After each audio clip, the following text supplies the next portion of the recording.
Swamin Namaste Natalokabandho Karunya Sindho Patitam Bhavabdhau Mamuddharatmiya Kataksha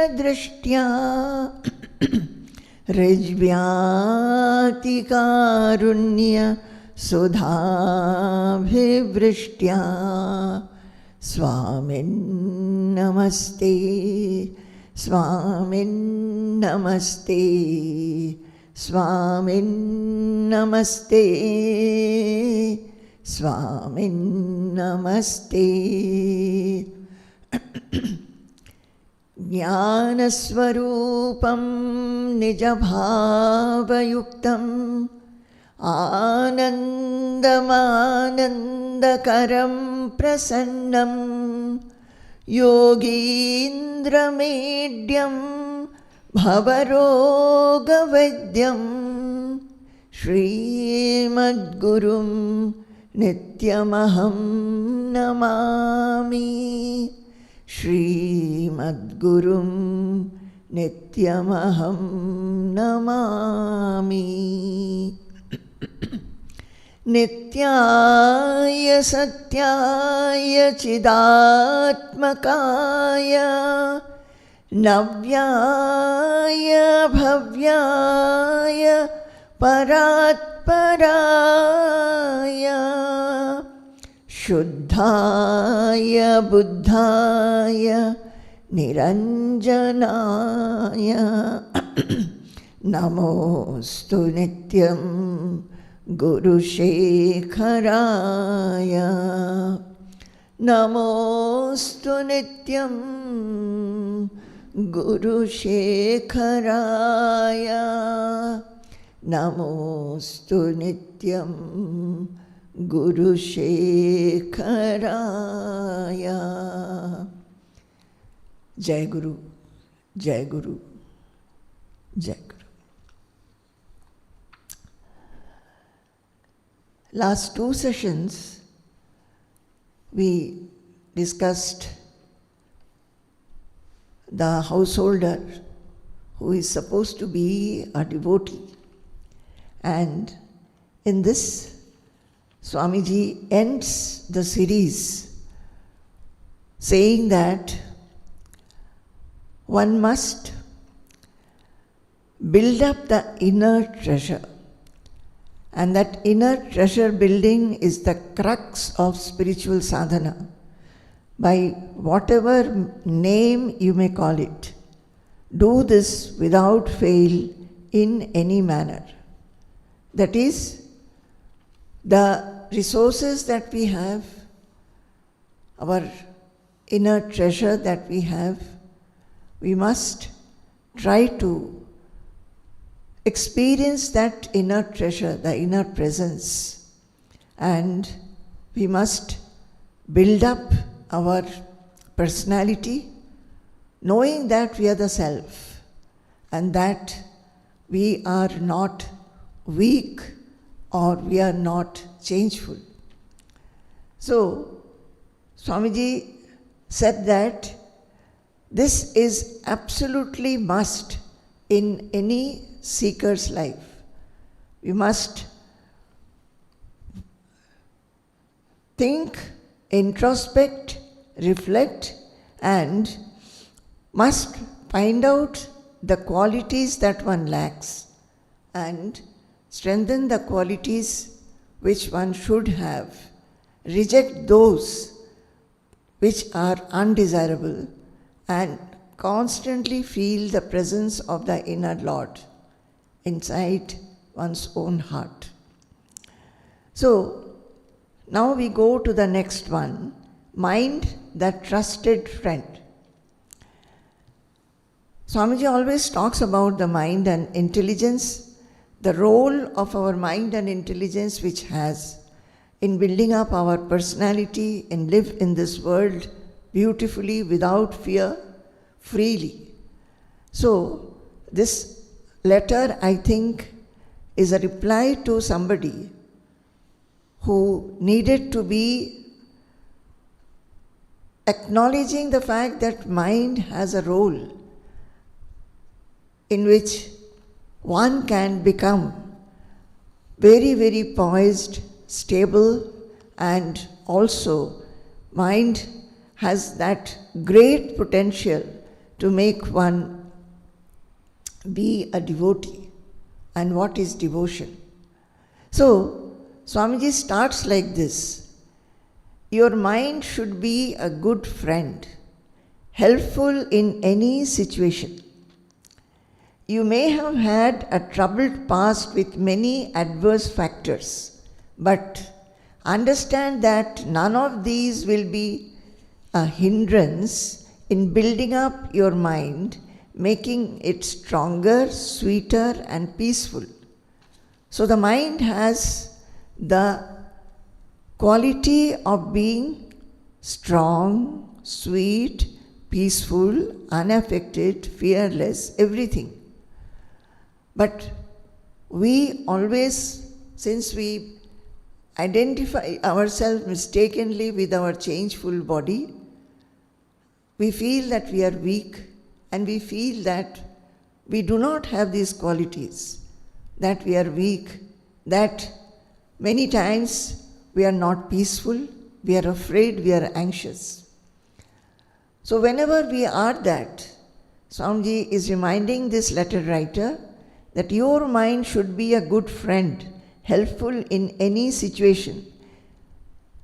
In Bhagavad Gita also, Krishna is telling Arjuna this shloka which is very oft quoted. What is this shloka? Uddhared atmanatmanam natmanam avasadayet atmaiva hyatmano bandhuhu atmaiva ripuratmanah. So, in this, Krishna is telling Arjuna that, oh Arjuna, Arjuna had become very depressed, he was deluded, he was fearful, he was affected by the fact that he'll have to kill so many people.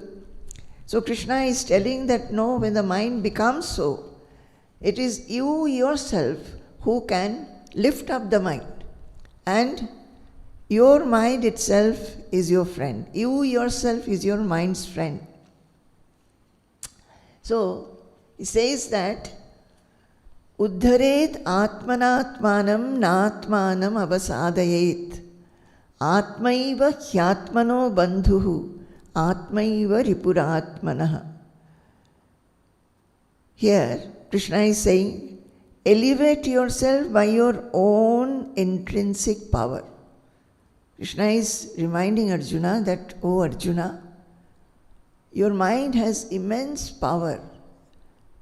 Though you are feeling you are weak in the mind, actually, your true nature is that you have immense power. So with that power, elevate yourself, elevate the mind which has become depressed, fearful. Do not degrade yourself. Uddhared atmana atmanam. By your own mind, you make your mind strong. Remember that you are strong and do not degrade yourself. Natmanam avasadayet. Do not make the mind become full of what? Strengthlessness. Avasadayet. Do not think that you have lost all your strength. You have become very weak. Do not be disappointed. Do not lose your hope. Atmaiva hyatmano bandhuhu atmaiva ripuratmanah. One's own self alone is one's friend, and also equally one's enemy.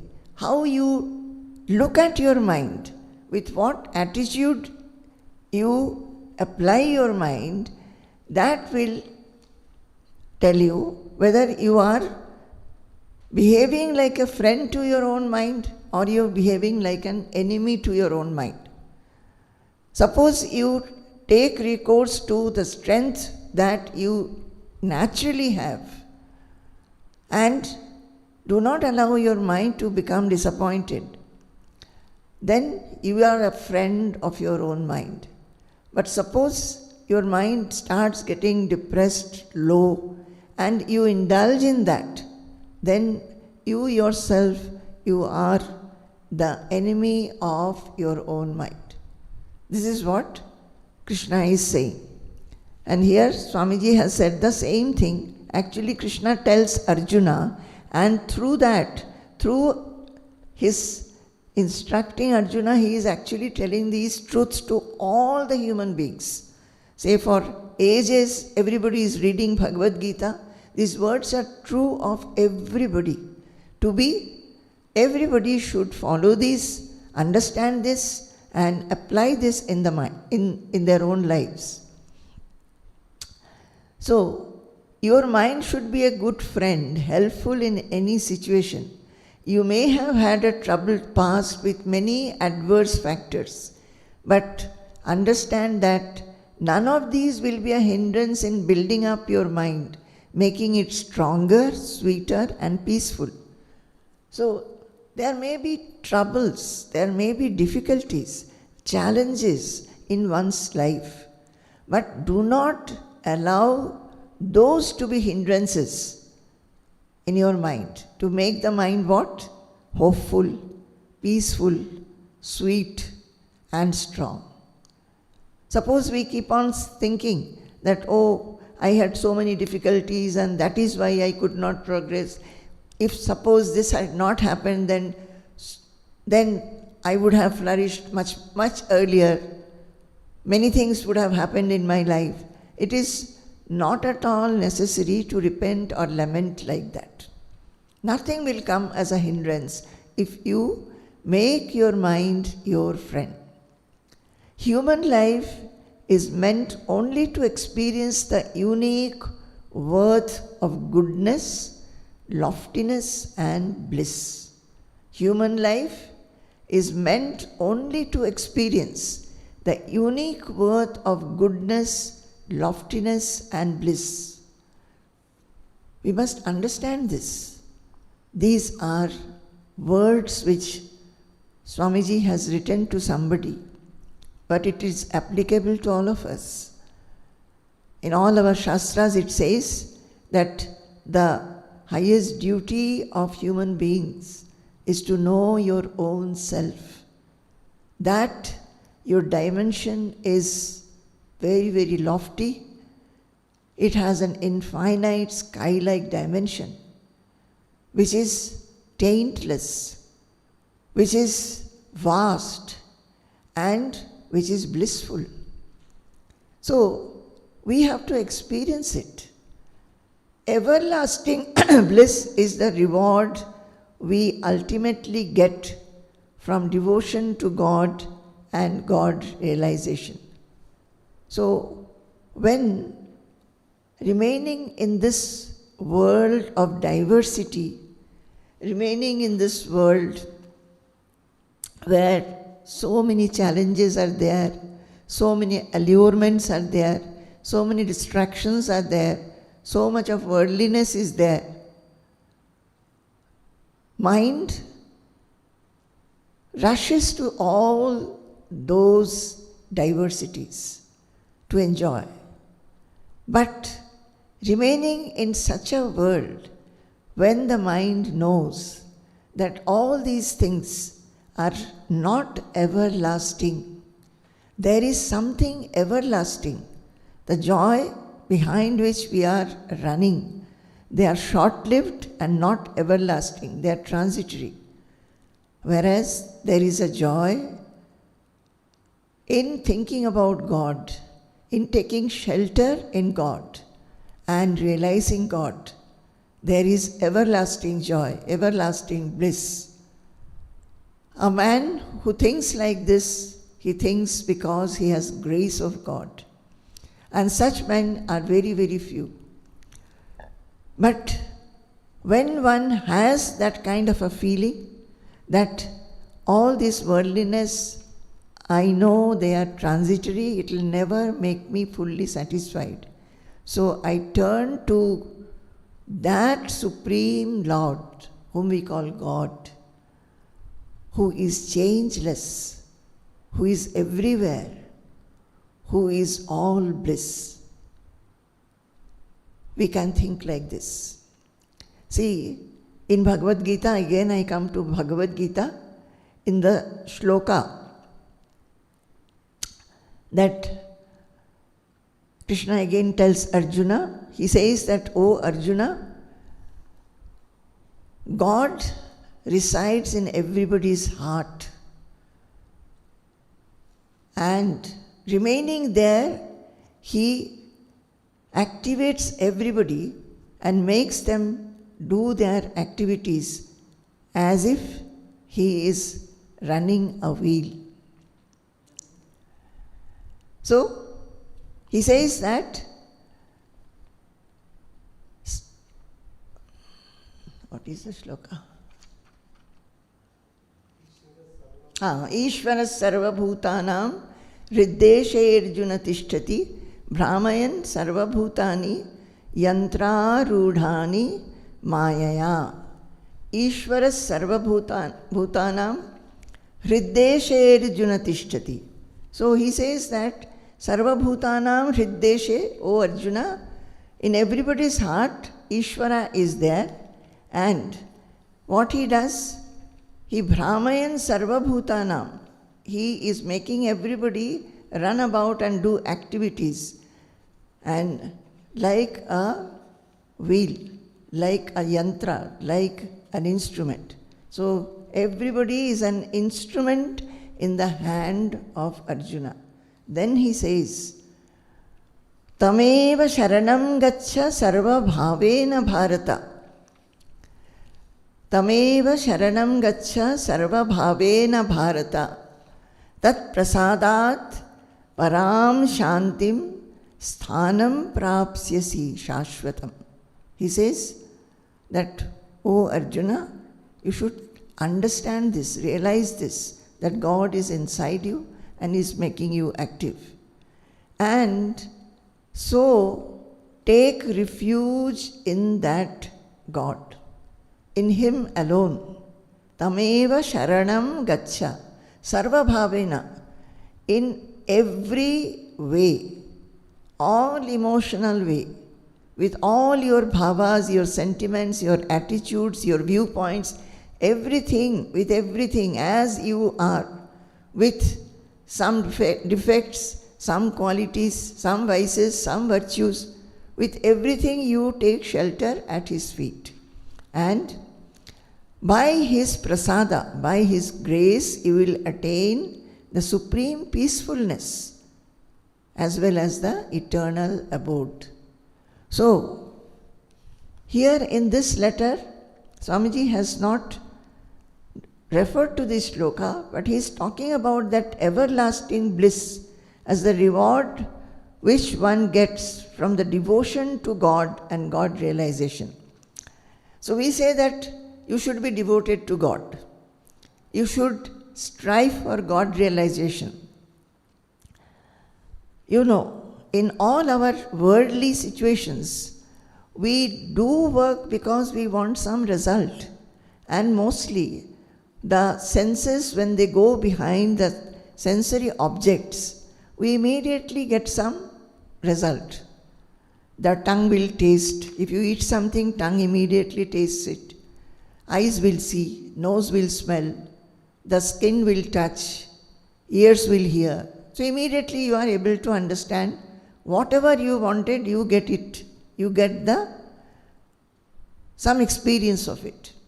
But what about the everlasting bliss that you are going to get if you are devoted to God? That doesn't happen suddenly. In that, lot of one-pointedness, wholesomeness is necessary. So that is why people do not take to thinking of God realization, because they don't find immediate result. But all our shastras, that is why for seekers, it is said that one must have faith in Shastra Vakya and Guru Vakya. You must have faith in the words of the Shastras and words of the Guru. What are our Shastras saying and what is our Guru saying? They are saying that there is such an everlasting bliss. If you strive for it, you will definitely get it. So that everlasting bliss Swamiji is talking about. He is saying everlasting bliss is the reward we ultimately get from devotion to God and God realization. So if we are devoted to God, and I think I have told many times what kind of devotion that should be. The devotion should be one-pointed, without any motive. Don't ask anything from God. Only because you love Him, you love Him. We do not want anything in return. That is devotion. So, when we become devoted to God and God realization, everlasting bliss will be there. For the ordinary man, the world appears to be enough and more. For ordinary man, what happens? I just now said, the sensory senses, the sense organs, they go behind the sensory objects. And always the sense organs, they want to possess the sensory objects. They want whatever they like and they do not want whatever they do not like. This is how the world goes on. And ordinary human beings feel that we have lot of things to enjoy, to possess, and by possessing all of those, we will get happiness and bliss. We will get peace. So there people are only running after such objects which they say outside. We all feel that we will get peacefulness, happiness, joy, delight, everything from the objects that is outside. We do not think of the inner joy which is inside us, within us. So the ordinary man feels that there is so many things to possess and to acquire, to feel proud about. So all is from there. Now, see what Vivekacūḍāmaṇi says. The people are like this. Vivekacūḍāmaṇi says, Bhākyanusandhi parivardhayet phalam durvasanameva tatastatoධikam jnātvā vivekaihi parihritya bāhyam swātmānusandhim vidadhīta nityam. Bhākyanusandhi. This is Vivekacūḍāmaṇi, 334th sloka. Shankaracharya's Vivekacūḍāmaṇi. Beautiful verse. It says, what is our mind like? Swamiji just now talked about the everlasting bliss. Everlasting bliss will be when we understand that all the worldly objects, all the worldly enjoyments, all that we look for in this world, they are all transitory and it can give us happiness only for a short while. Even if it gives happiness, there is always fear and anxiety associated with it. Suppose we lose it, suppose we lose it. Suppose it, whatever we are wanting, suppose it doesn't happen. Suppose something else happens with us. So always there is fear and anxiety. And this is what our mind is. So this shloka says, Bhākyanusandhihi parivardhayet phalam durvasanameva tatastatoධikam jnātvā vivekaihi parihritya bāhyam swātmānusandhim vidadhīta nityam. It says, when we dwell on external objects, see, we always dwell on objects. Either these are gross objects, or people, or our possessions, or situations, places, We are always dwelling on these. Family, we are only thinking of these things. We are not thinking of God. Although we have been created by God, everything that we get is because some power wishes that for a person, say X, this should be the life. Y, that should be the life. And it goes on. Nothing is under our control. We feel that we are under control, but if we think properly, we see that nothing is under our control. We can only plan. So in this, it says that we are dwelling on external objects. And dwelling on external objects will only intensify our desires.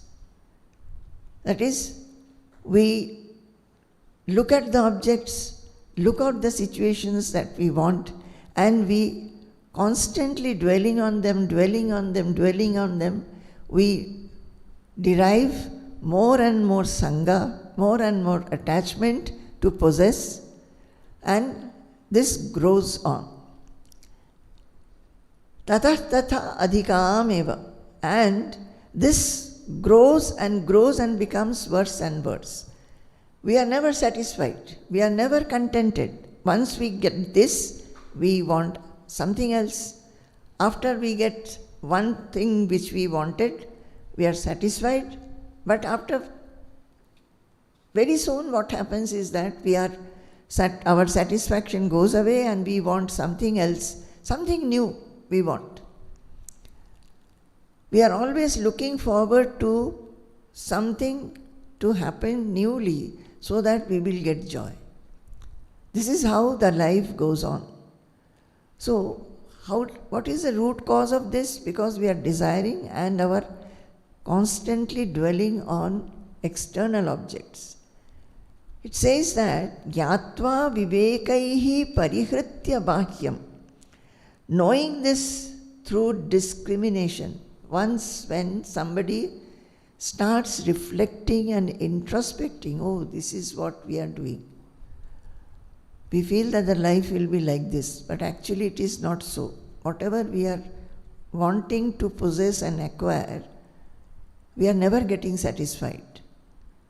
And our life is just going on, age is increasing, still we are not satisfied. Still we feel there is some vacuum, there is something more to be attained. So when one starts using one's intelligence and viveka and discriminates, he understands that this is happening. And when one uses one's discrimination, then what happens? One should avoid going behind the external objects. Whenever there is desire, undue desire, one should restrain one's senses and one should restrain one's mind. Bahyam parihritya vidadhita nityam. Swatmanusandhim vidadhita nityam. So, by applying the intelligence, one should understand that, oh, what I am going behind or running after is something which is transitory. The happiness is transitory, the contentment is transitory, the satisfaction is transitory, and always these are filled with anxiety and fear. It is not everlasting. Everlasting happiness and fearlessness will come only when we think of God, we hold on to God alone. Just as in this sloka, he says, Tameva sharanam gaccha sarvabhavena bharata. With your whole mind and heart, know that he alone can be taken sheltered at. Nothing can give you shelter. Nothing can give you security. When you think like that, he says that, thinking that, understanding that, you should try to go within yourself and know yourself. Know yourself. So you should strive to know yourself or God. who is inside you. Know that changeless one, the imperishable one, the one who is unaffected, always delightful, always it is bright like a sun. Know that, so that that can be your security, nothing else. The next sloka in Vivekacūḍāmaṇi is Bhāhye niruddhe manasa prasannata manaprasade paramatma darshanam tasmin sudrishte bhavabandhanasho bahirnirodha padavi vimukte.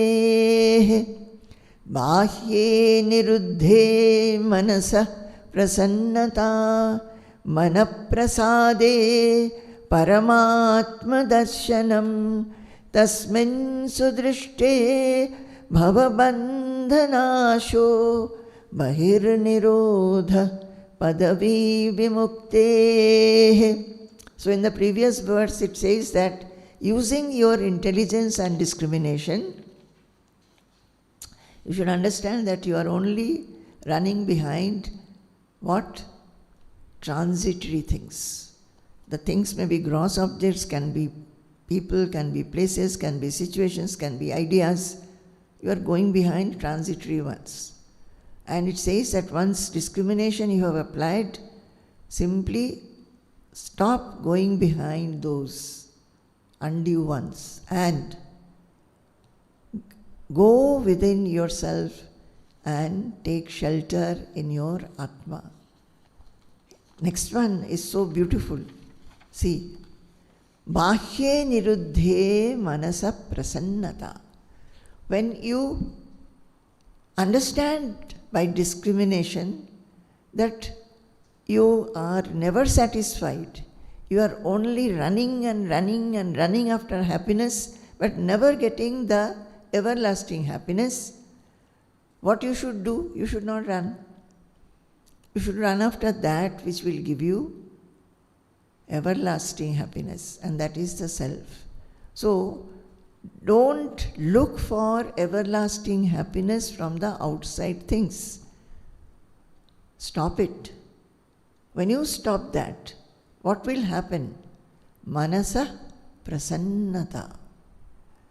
All our mind, the mind always remains agitated, anxious, fearful, tensed, only because we are expecting something, wanting something, one after another, after that another. So, the mind is always dwelling on something which is not steady, which those items, those objects also are transitory, they are perishable, they are changing, and we are dwelling on such changing items. So naturally the mind gets disturbed. Mind remains agitated, in an agitated state, always, restless state. But when we stop that, how do we stop that? We feel we are doing our work. Whatever is to be done, I do with the best of intention, with the best of perfection, and whatever outcome will come, will come. I will not be anxious about the outcome and become restless. When we think like this, automatically what happens? The mind becomes placid. Manasa prasannata. And when the mind becomes placid, restful, manaprasade paramatma darshanam. When the mind becomes placid and peaceful, restful, the self that I am, that gets revealed. Only when the mind is in a state of disturbance, agitation, the self which is already there, I am the self, one is not able to understand or experience it. It gets veiled by the agitations. Tasmin sudrishte bhavabandhanasho. And when that Paramatma Darshanam is there, God realization is had, what happens? Bhava Bandhanasho. When that Paramatma Darshanam or the realization of oneself happens, when the self, which is oneself, I am the self, that gets revealed, then one becomes free, liberated. No bondage is there anymore. There is nothing to be had. Yam labdva chaparam labham manyate nadhikam tataha. Nothing more is to be attained. I find my own base. Tasmin sudrishte bhava bandhanasho bahir nirodha padavi vimuktehe. So therefore, not dwelling unduly on the external objects is the stepping stone to liberation. If you really want to be liberated, liberated means what? Liberated from the shackles of the mind and intelligence. We are always bound by the mind and intelligence. This is to be done, that is to be done, this I know, that I do not know, I have to do this, I have to do that. Whether this will happen like this, whether what I want will I get. The attachments, the clingings, all come together and make our mind constricted. Liberation is free of all that. As it comes, you take it. As it goes, you let it go. But do not be lazy. Do your work joyfully, happily. It is not that you work to get joy and happiness. Whatever work is there, do it joyfully, because you are the instrument and that one Supreme is making you do your work. He has given you the limbs, He has given you the mind, He has given you the buddhi, He has given you the capability. Everything He has given, the strength He has given. So that is why we all are acting according to what we have got. Somebody is weak, somebody is strong, somebody is more intelligent, somebody is less intelligent. We have no control over it. And accordingly, what we have got, we have been given, we are able to act. So, Bhakye niruddhe manasa prasannata manaprasade paramatma darshanam tasmin sudrishte bhavabandhanasho bahir nirodha padavi vimukte. So, when we do not dwell unnecessarily, we dwell unnecessarily. On what? On past, on future, on imaginations. Maybe some things we can never get. We will be only thinking, suppose I get, suppose I get. Or maybe something has not happened. Oh, suppose it had happened, suppose it had happened. So we are unnecessarily dwelling. So give up all that. Then that will be the stepping stone of becoming free, liberated. This is the 335th verse. 334 and 335. Beautiful verses. My dear children, I think you should get these verses, read them again and again. It talks about the human mind, what it does and what it should not do. Remaining in the household, mostly people are attached to all these ideas, past, future, and lamenting for that, expecting things which do not happen. So, these are very, very good slokas to remind you that how we should train our mind not to go behind objects. Objects means all these things unnecessarily. Unnecessarily. When something comes, act on that. and act very well. Even if you do not like, act very well, with full perfection, full excellence, and with happiness.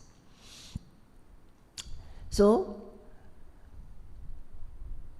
he does not care to, for the ordinary man, the world appears to be enough and more. I took other slokas from this line, that ordinarily one is absolutely happy with going behind the worldly allurements and worldly objects.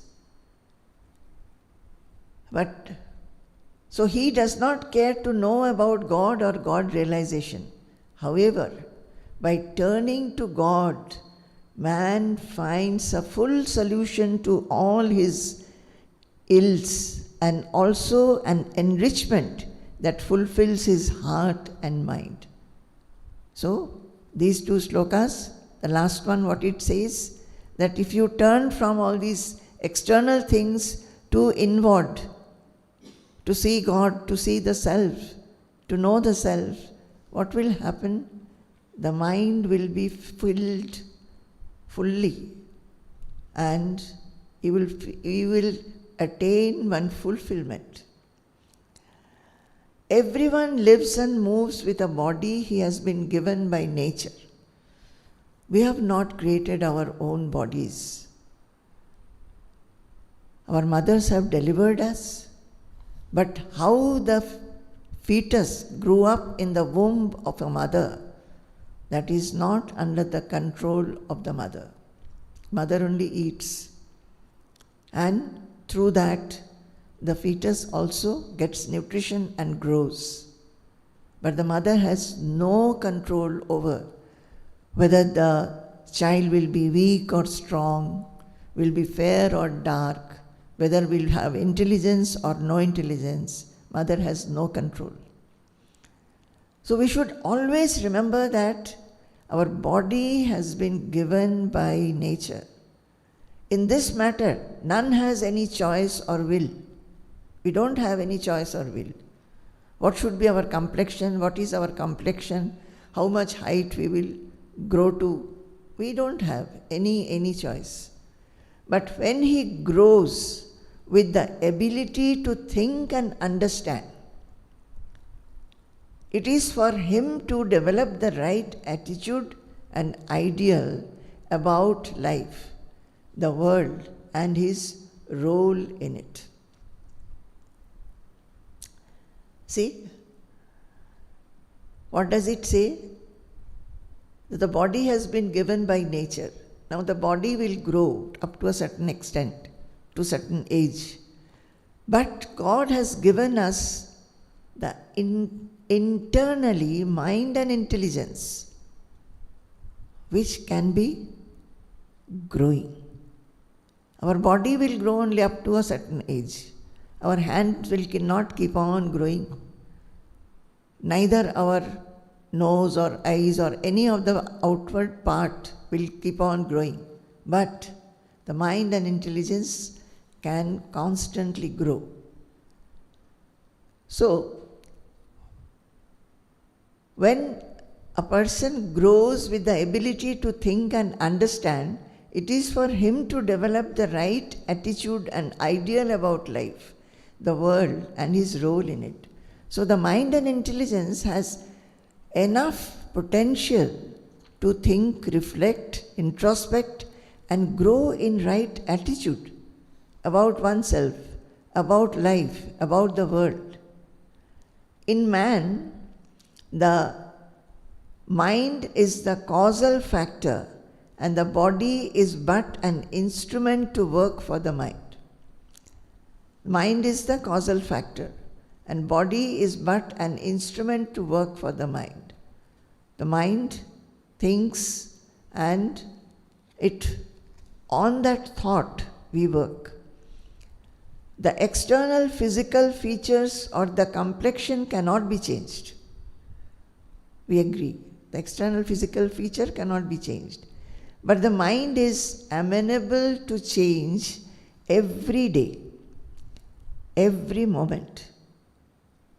Although the complexion and physical features cannot change, the mind can change every day and every moment. In that, everyone is given ample freedom by nature. Understand this fact.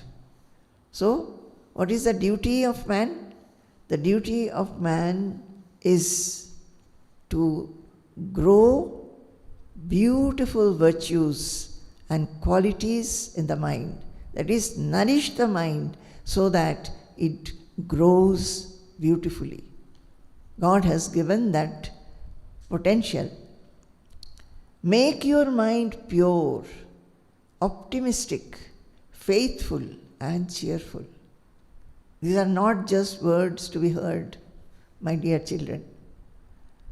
Make your mind pure. What are the impurities? Impurities are desire, possessiveness, and ego.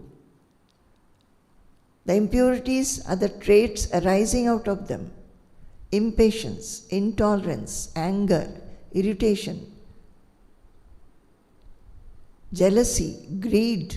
All these are impurities of the mind. So these should be simply rejected, become pure, pure, pure. Optimistic, always have positive attitude. Unless we have positive attitude, we'll feel, no, my nature is like this, I just cannot change it. Many people, when they come here, when some suggestion is given, they are telling problems, they are narrating their problems, and when suggestion is given, they'll say, no, I cannot change. My nature is like this, I have always been like this. But this is what the Guru is saying. God has given us enough potential, enough freedom to change our mind and become pure. So, never have negative attitude, have optimistic attitude, be faithful and cheerful, have faith. Faith in what? Faith in the words of the scriptures and the Guru, and be cheerful. Never lose hope. Always feel that I can do. Maybe it will take time to become pure, to become light, to feel vast in the mind, to get out of the constrictions. But I will be able to do, because these are the words of the scriptures. That is the best wealth, treasure, and pursuit. So we say that we are seekers, and we read the Shastras, we have very good devotional and religious routines, spiritual routines of chanting, reading, meditating, contemplating, then listening to lectures. All these we will be doing. But what should be the aim of taking to so many activities, spiritual activities? Aim is only one. What is the aim? To become pure. And when we become pure, Swamiji is saying that is the best wealth, treasure, and that is the pursuit. That is the best pursuit. When you do anything. You do your activities in the house, you do your activities in your profession, you do your activities in the society, whatever you are doing. See that with your thought, your speech, your interactions, the activities that you are taking up, the attitudes toward them, you are only becoming pure and purer. That is, your desires are becoming lesser and lesser. You are able to accept what comes and able to let go what goes. You are able to have an even-mindedness. You are able to have lack of possessiveness, lack of ego. All these are increasing. That pursuit is the best pursuit. While the body ages, the mind must grow younger. That don't think that, I have become old. How can I improve in my mind? let the mind become younger and younger. That is, these pursuits should make you more and more new and young. True spirituality is much more scientific than physics or chemistry, in that you will find the pinnacle of reasoning. In true spirituality, there is a lot of reasoning. Everything is explained with reason. See, in the last sentence, Swamiji has written, while the body ages, the mind must grow younger.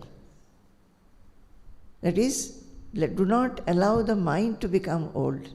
When the body becomes old, we are not able to do many things with our limbs.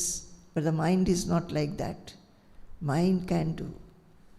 So the mind should be always inspired to learn, to purify oneself, to improve oneself, to gain more and more good qualities, to gain the restlessness that is necessary, the peacefulness that is necessary to experience the self within.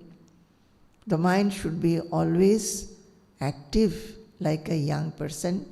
Active not in the sense of dwelling on worldly activities, but dwelling with your own self. There you should not feel that you are tired. No. Body may become tired, but the mind should be absolutely not tired, active, yearning to be in the bosom of the self. Imbibe dispassion and detachment, and from that will come enough atmic strength and stability. So, dispassion and detachment. Purity comes. What is purity? Swamiji always says purity is lack of desire, possessiveness and ego. And once these are our aim, these will be successful. One will be successful in doing so when we imbibe dispassion and detachment. That is, desire should be less.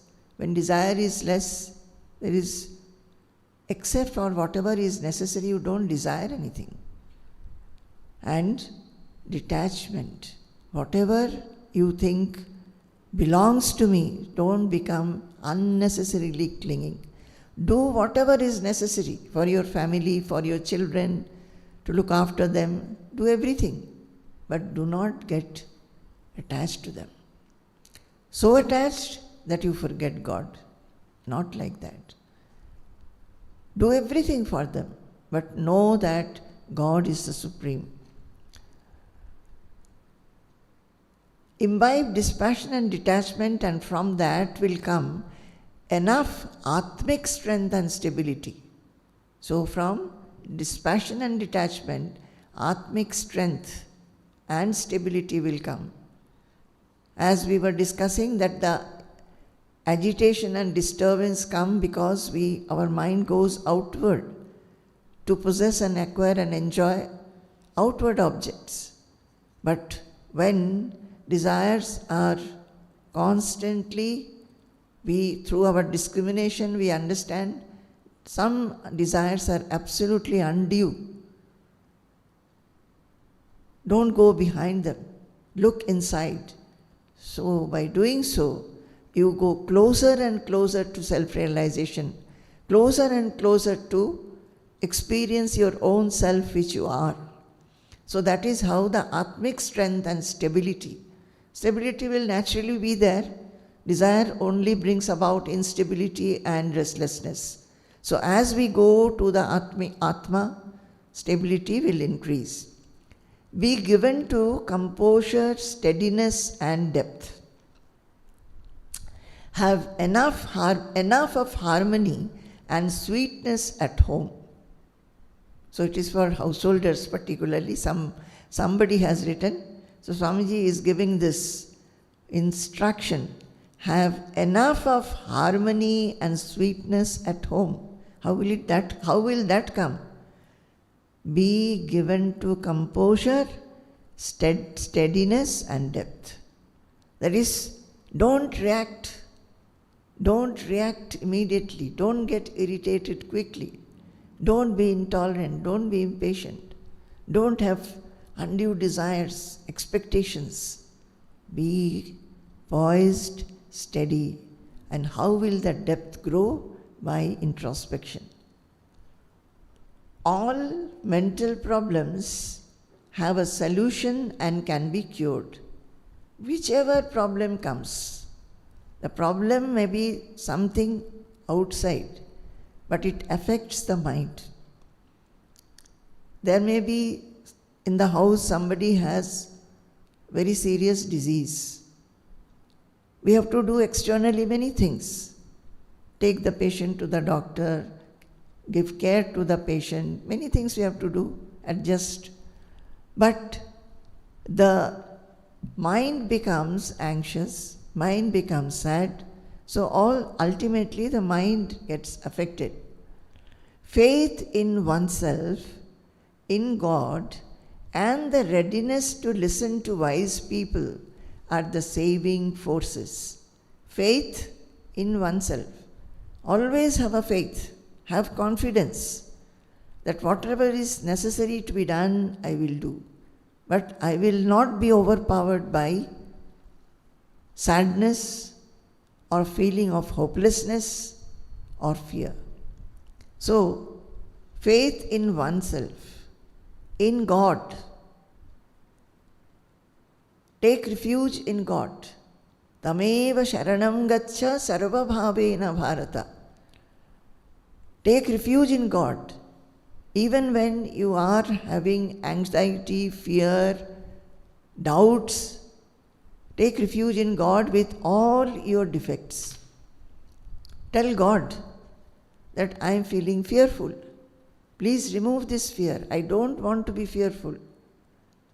So, faith in oneself, in God, and the readiness to listen to wise people. That is the main thing. Go to, if you have a guru, go to him, write to him, talk to him, take his advice. The readiness should be that I will take advice from a person who can advise me and feel better. These are the saving forces. If one falls and cannot get up, then he has to allow himself to be helped by another. So, whatever help you want, you should take from this, from oneself, uddhared atmana atmanam. Take from oneself, know that you have that strength, your real nature is strong, immovable, unchanging. This is what you are in real nature. So, take help from that belief, that faith. Take refuge in God or to a wise Mahatma. He can be your guru or any other Mahatma. Such receptivity is essential, and you should receive the suggestions or advice or instructions. The world is jagged and broken to him whose mind is jagged and broken. It is beautiful to him whose mind is full and complete. It says, the mind looks broken. The world looks full of difficulties and problems, whose mind is like that. The world is jagged and broken to him whose mind is like that. And it's beautiful to him whose mind is full and complete. So, here there are some slokas, which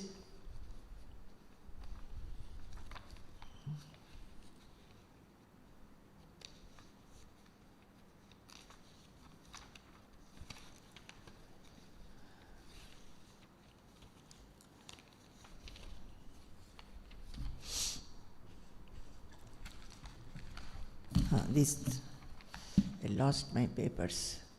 It says, in Srimad Bhagavatam, there is one sloka which says, in 11th Skandha, 23rd chapter and 43rd sloka. One mendicant, he's singing. He underwent lot of trouble. People were insulting him, throwing mud at him, ridiculing him. He had no money, he was going from here to there. So, he was actually under a lot of difficulty, and which was affecting his mind. Then he started singing this. This is in Bhikshu Gita. Nayam jano me sukha dukkha hetuhu na devatatma graha karma kalaha manah param karanamamananti samsara chakram parivartayedyat nayam jano me sukha dukkha hetuhu na devatatma graha karma kalaha manah param karanamamananti samsara chakram parivartayedyat. This is 11th Skandha of Bhagavatam, 23rd chapter, 43rd sloka. It says that, see, some people, they were actually ridiculing him, insulting him, abusing him, throwing mud and so many things at him, troubling him a lot, and they were going behind him. He says, these people are not the cause of my happiness or distress. People are not the cause of happiness or distress. What should you take? What lesson we should take from this sloka? The lesson is that whenever we are in trouble, we try to blame somebody or other. Or we say, because some God is annoyed with me, that is why. So you go to a temple to give puja. Or we say, it is, I have done something wrong, that is why. Or we say, some planets are not good in my life now, so that is why. Graha dosha is there. So we blame something or other, we blame and say, this is happening because of all this. So this man, he says, no, these are not the reasons.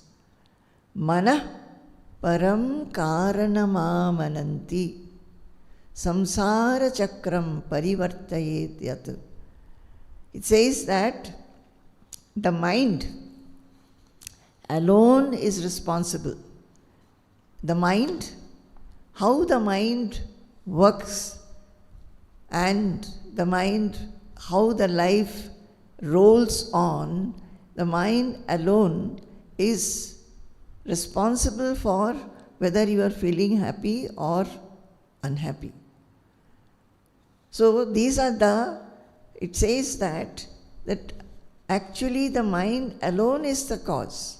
Nothing else should be blamed. And this is what, anything that we see, we may feel, some may feel that it is good, some may feel it is not. If we go into the cause, we'll find the mind which is free, that mind will not blame anybody.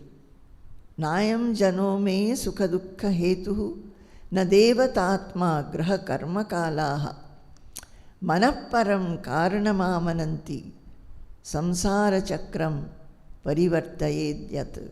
The mind that sets in motion the wheel of worldliness is verily the prime cause.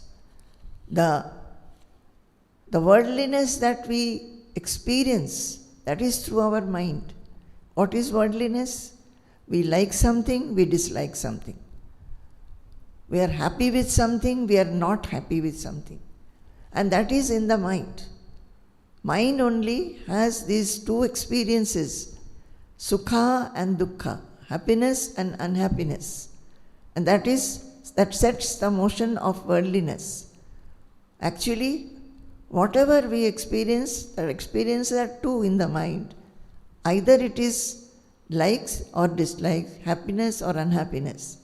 So the mind is the prime cause. Whether the cause is X, Y, Z, there is no use thinking that. My mind is not liking it, that is why I am unhappy. My mind is liking it, that is why I am happy. This one should understand. And like in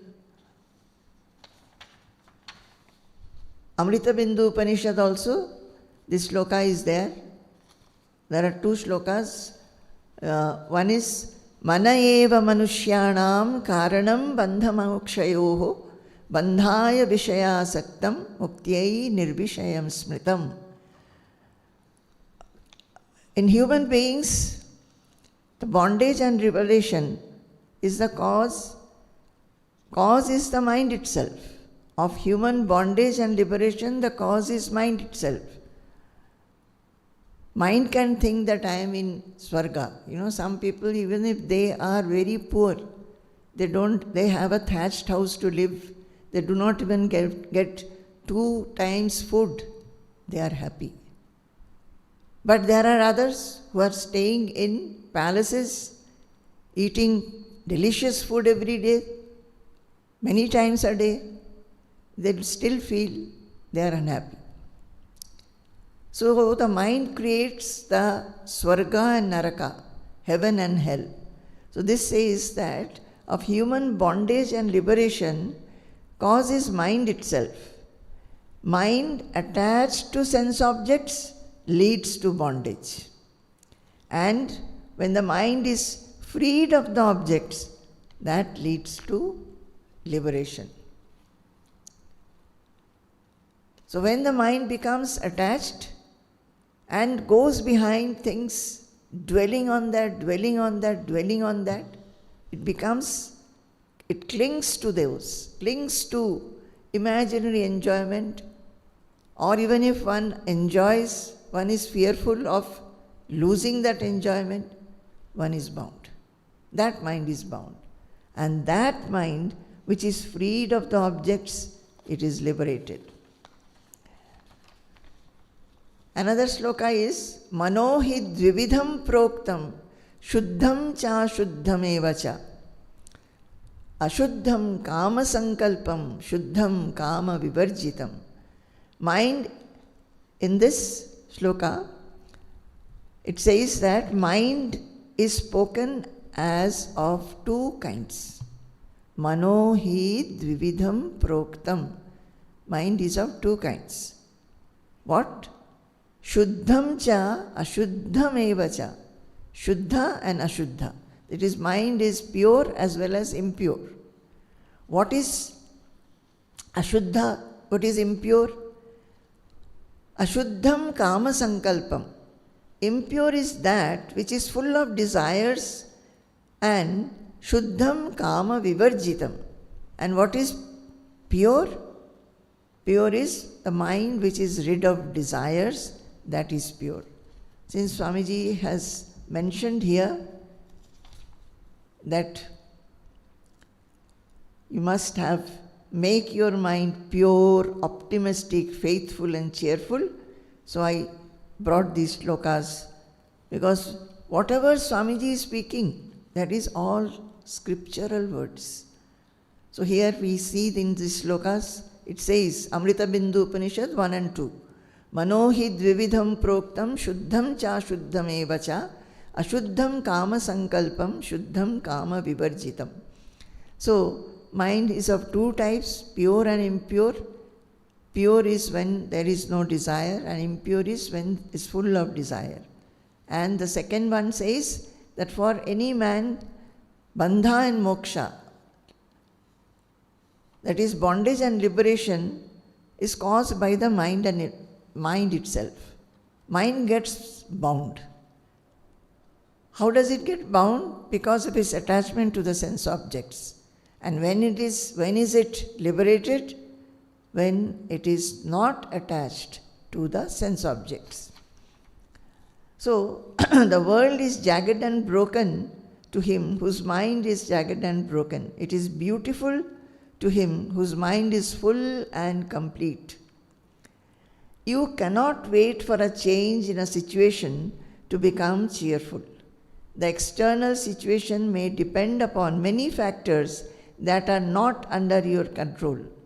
So, one cannot expect that I'll become cheerful when the external situation is cheerful. No, we have no control over external situation. So, cheerful we should become in any condition. Any condition. That is, our sukha should be nairapeksham sukham. That is, our cheerfulness should not depend on any object, place, situation, people, etc. How will that be? That nairapeksham sukham, it is our own nature. That is, we hold on to God, hold on to the self, that sukha will come because that is our real nature. So, we cannot expect that outside situation will become all right and then I will become cheerful. It is not under our control. Learn not to get frustrated. In fact, frustration is a word that educated people should avoid in their life. Educated people, they use the word frustration very often. So, Swamiji is saying, learn not to get frustrated. In fact, frustration is a word that educated people should avoid in their life. Don't consider anything to be frustrating. If anything has not happened according to your expectation, do not be frustrated. Try again. Try again with enthusiasm and see what happens.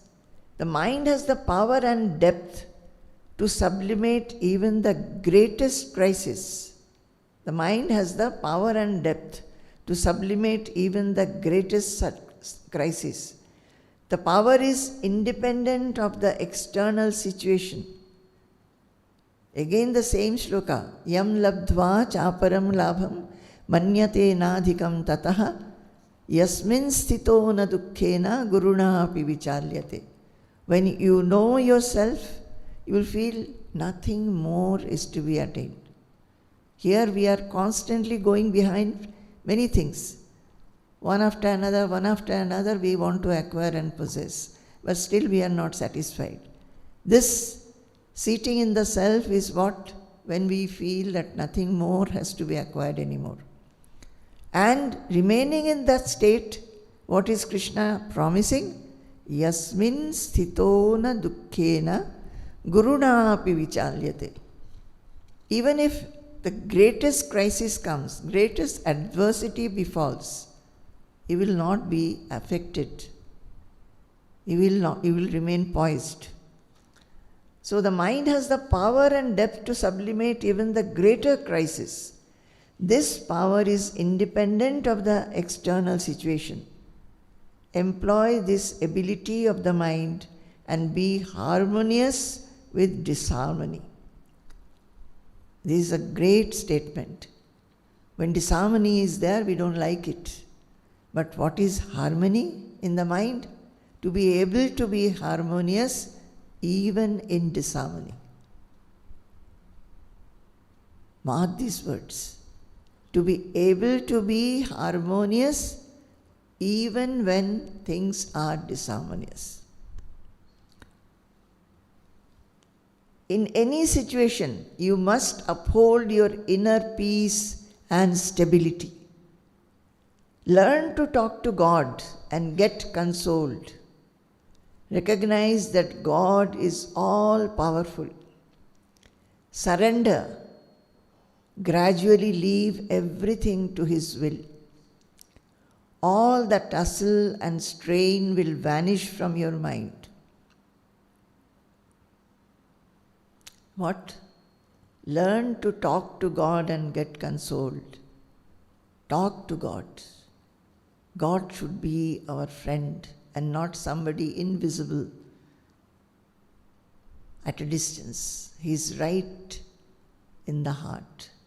Ishvaras sarvabhutanam hriddesherjuna tishtati. He is inside us with no distance at all. If you have to go to a temple, you have to go there. Here you don't have to, you just have to feel Him. Learn to talk to God, and talk to God like you would talk to the most dear person, freely. Recognize that God is all powerful. Surrender to Him. Gradually leave everything to His will.